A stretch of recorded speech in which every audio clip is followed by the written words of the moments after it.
Belonging in Utah is back, and we are returning to Keetley Farm in Wasatch County. As you will see, the conditions were less than ideal when a group of Japanese Americans arrived to Keetley. They bravely faced the challenges in rebuilding their lives and avoiding internment camps during World War II.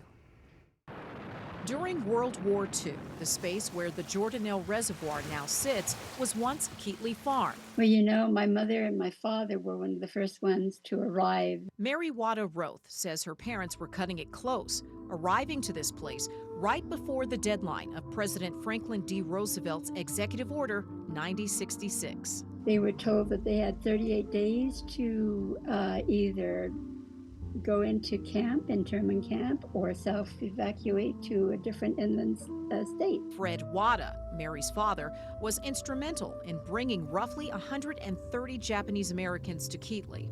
Before arriving, Utah's then Governor Herbert B. Maw connected Wada to George Fisher. But my father, you know, time was running short and he had to find something. So Mr. Fisher he had 3,800 acres and he was asking $7,500 a year to lease the land. Mary says her father put down $500 to secure the lease and later paid off the $7,000 balance. And when my mother, driving down into Keetley, saw the old shack and this dilapidated town, and it was all covered in deep snow, you can imagine, she just started to cry because she realized that they were bringing all these people here. You have to understand, too, that while we were in Keetley, I believe it was as hard, if not harder, than anyone in the concentration camp. We were on our own. We lived in poverty in Keetley. There was a reason for that, as fellow Keetley Farm survivor Howard Yamamoto explains. This was one of the stipulations Mr. Wada made. If you let us in, we do not want any help from the government, the city. That meant starting over,